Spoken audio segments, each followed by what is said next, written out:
Today's topic is self-honesty. Self-honesty. I watched the movie last night called The Whale. I don't know if you've seen it. A dear friend of mine, one of my best friends, has struggled with obesity her whole life, well, at least her adult life. And she recommended it. And she said it gave her great insights into her struggles with food. And I've also struggled a great deal with food. So I really wanted to see the movie, and it's worth seeing. The main character in the movie is a reclusive English teacher who teaches online courses.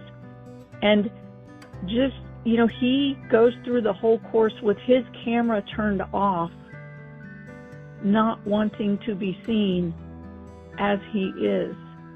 Yet he encourages honesty from his students, right? He doesn't want just the typical descriptions and analysis. He's an English teacher, right? So they're writing about English papers, about books and stories, excuse me.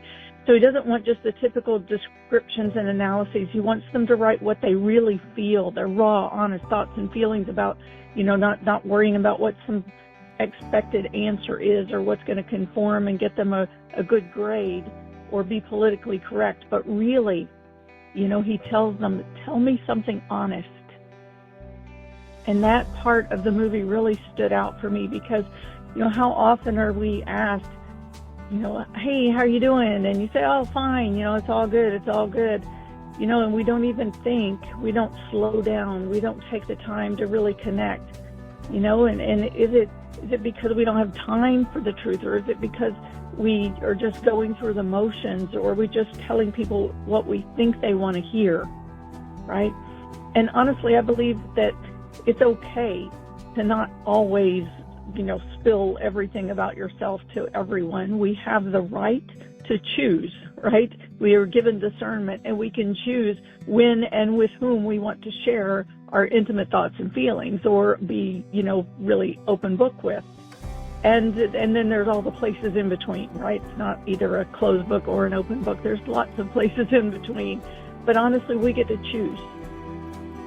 But what is most important is that we take time to be honest with ourselves, and we really need to slow down so often to do that because our lives get in such a rush, such a hurry that we don't take that time, right? Because even though we don't show all of ourselves to other people, we are our own most intimate partners.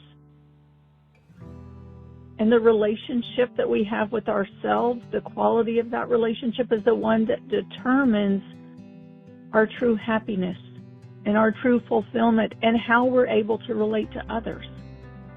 My spiritual teacher used to say, don't stop with the outside pictures. Go behind and behind and behind and behind and behind the pictures and behind that and behind that and behind that until you get to the truth. And the truth of who and what you are is ultimately rooted in love and beauty.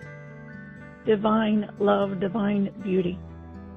Right? But what is your truth? What is your truth? Where is a place inside of yourself that is calling for you to look behind? For you to look behind and behind and behind to know the truth of yourself and to really be in a relationship, an intimate relationship with that truth of yourself, where you can feel comfortable to be and feel okay, and in a place of self-honesty, self-love, self-acceptance, acknowledgement for the beauty within, in a place where you might be judging. So that's what we're going to do in our meditation and healing circle today. So let's come into our circle